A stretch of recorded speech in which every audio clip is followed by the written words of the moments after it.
की एका शब्दातून अनेक शब्द तयार करता येतात. We can form many words from one word.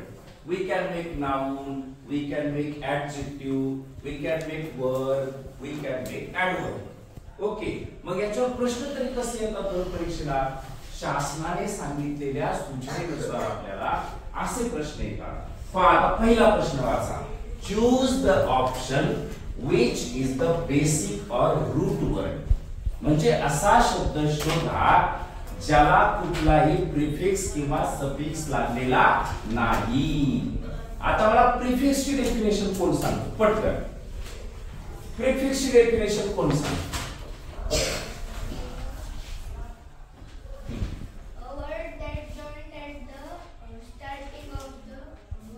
Very good.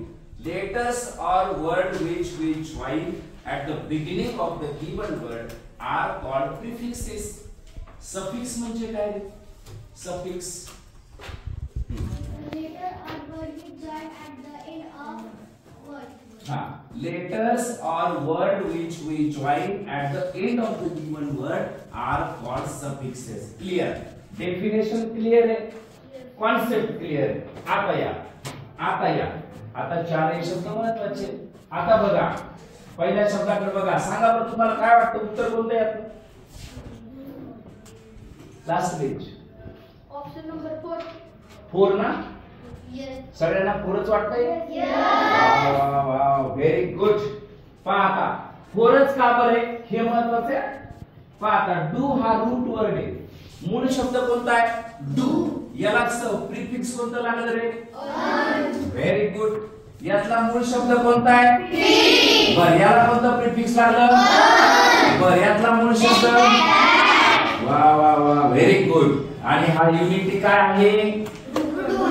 Unity हा एकच शब्द आहे. पण जर का एखाद्या विद्यार्थ्याने असं समजलं की इथं सुद्धा युनियन अन दिसतंय, हे सुद्धा प्रिफिक्स असेल, पण तसं आहे का?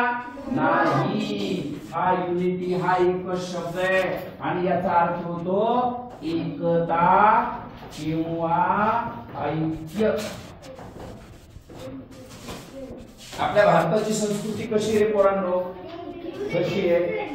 युनिटी इन डायव्हर्सिटी म्हणजे विविधतेत एकता. विविधतेत एकता अशी आपली संस्कृती आहे. तिथला एकता नावाचा शब्द म्हणजे हा युनिटी. पहा किती सुंदर प्रश्न आहे, पण फसवणार आहे. आणि असा जर प्रश्न आला आणि घाई गडबडीत तुम्ही कुत्रा मागा लागल्यासारखा जर का प्रश्न सोडवला तर चुकणार. लक्षात आलं? घाई करायची नाही. शांतपणे प्रश्न वाचायचा, पर्याय वाचायचे आणि मगच उत्तर ठरवायचं. जी मुलं अजून मी घाई करतात त्यांनी जरा शांत व्हा. शांतपणे प्रश्न वाचायला